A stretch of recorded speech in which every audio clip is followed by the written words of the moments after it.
All right, folks, let me deal with this issue of identity politics. Now, we've heard a lot of folks, Senator Bernie Sanders talking about this in the wake of Democrats losing in November. But Bill Maher was recently on CNN with Jake Tapper, and the issue came up, and here's what Bill, the uber liberal, had to say. You said on your show that liberals need to stop trying to win over Trump voters with facts. So what should Democrats do to win over Trump voters? Well, I was just going to say, a bit of it should be ease up on the identity politics. They pulled off quite a neat trick in 2016. They made white people, who are still the majority in this country, feel like a minority, or at least enough of them to swing the election. So I think that's important, to make sure you look like you represent everybody, including the majority.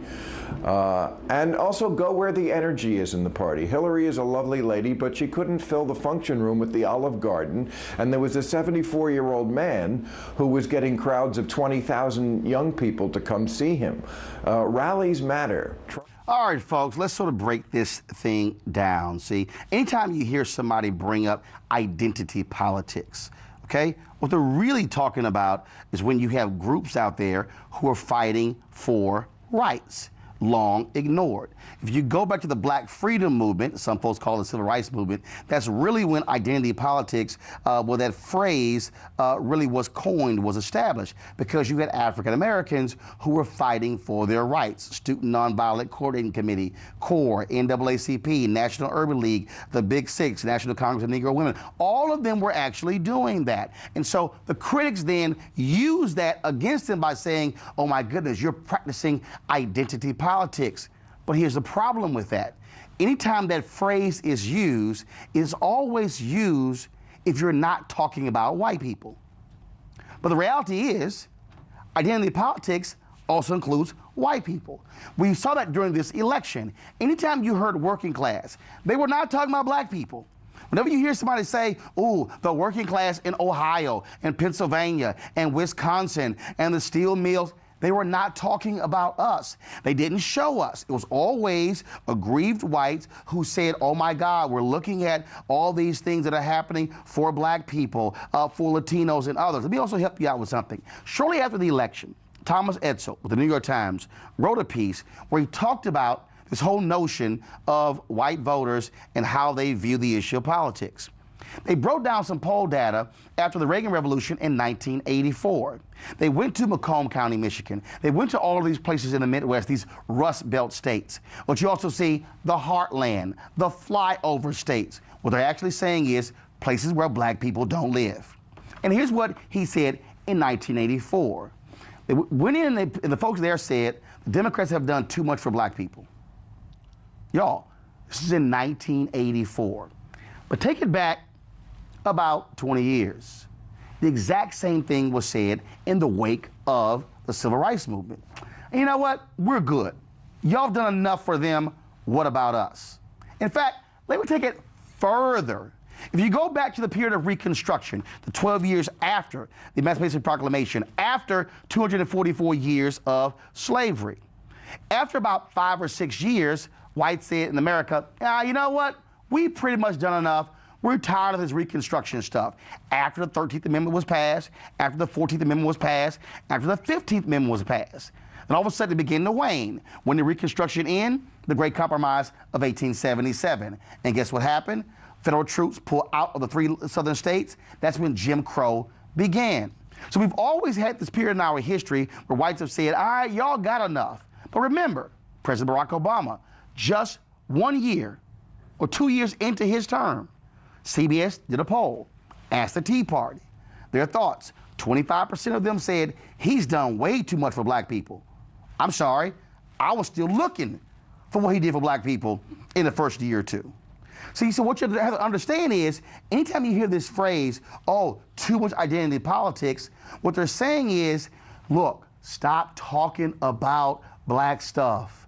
Stop talking about criminal justice reform and mass incarceration. Stop talking about income inequality, because we white people are suffering so much. But here's the deal. When you hear that phrase again, focus on the economy. Focus on the working class. Well, are we not included? When Donald Trump talked about saving jobs of Carrier in Indiana, did you realize that 50% of the people who worked at that particular plant in Indiana were African American? No, you didn't know that. Because see, that was called saving working class jobs. But if you talk about the fact that African Americans have $5,000 when it comes to wealth, and the average white family has $110,000 in wealth, that's called identity politics. Well, check this out. When Senator Bernie Sanders was on a particular panel after the election, he was talking about it can't just be vote for me because I'm a woman, vote because I'm Latina or I'm black, which is all true. But this is what he said, quote, in other words, one of the struggles that you're going to be seeing in the Democratic Party is whether we go beyond identity politics. See, here's the problem.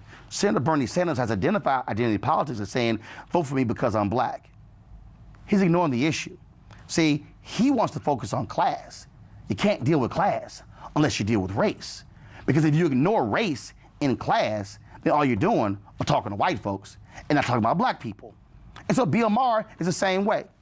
But let me help you all out who saw this coming. Reverend Dr. Martin Luther King Jr. Go back and read his book, Chaos or Community, Where Do We Go From Here? He said in that book, written in 1967, which was his worst-selling book in his life, and America didn't want to read that book. He said it didn't cost America much to allow us to go to hotels and to swim in swimming pools and to go to parks and to sit in restaurants. He said, now America has to write that check. And he said, you know what? Guess who will abandon us? Our white allies. He said our white allies will say, okay, y'all have gotten enough. Yes, the same Dr. King, who folks have used as a bobblehead when it comes to his birthday in Black History Month, said that. See, so it's no shock that a Bob Beckel or Bill Maher or Senator Bernie Sanders would have this particular view. The reality is this here. If you're Bill Maher and you're saying, okay, ease up on identity politics, Bill, let me remind you of something. Who voted at a higher rate than any group in America in 2008? Black women. Who voted at a higher rate in 2012 than any group in America, Bill? Black women. Who is the base of the Democratic Party? Black people. Who is the emerging secondary base of the Democratic Party? Hispanic/Latinos. My advice to you is not to ignore those folks. Because if you do, if you start saying, oh, identity politics is irrelevant, then you're going to tick off those very African American and Hispanic millennials who will not vote in the next election. But also, let me say this here. I need folks like Bill Maher to stop playing the game because there's a thing called white identity politics. And we have seen it. I have been telling y'all since 2009 that we are living in the age of white minority resistance. Even though this election, 70% of the electorate was made up of whites, even though we saw that, there's a belief in this country that whites are being attacked, we're losing our rights. But that's not what's going on here. What's going on here is America is changing. By 2044, no one group will be a majority in this country. Whites will make up 47% of the majority in this country. What you have to understand is that's the real fear. The real fear is that African Americans have been going to college.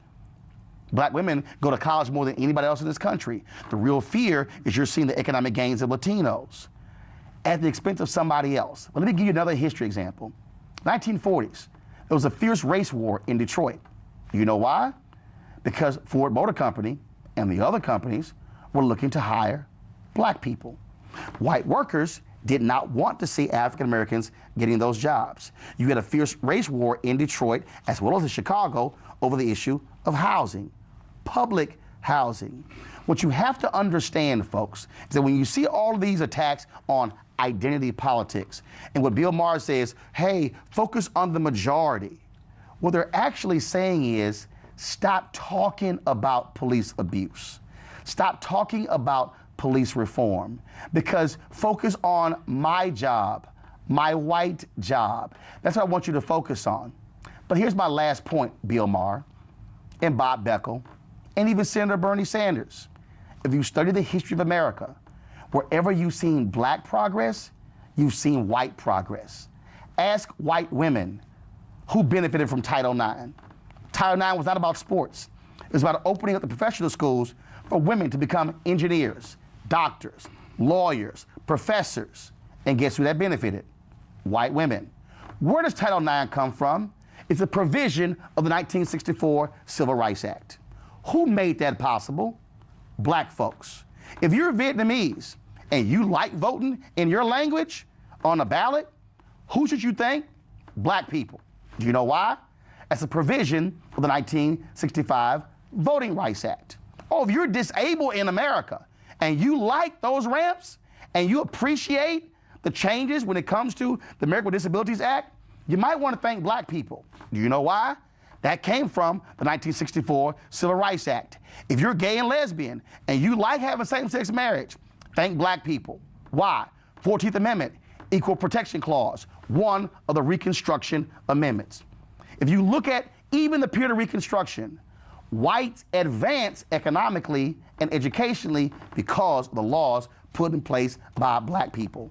If you're white in America and you see now body cameras, those protect you too.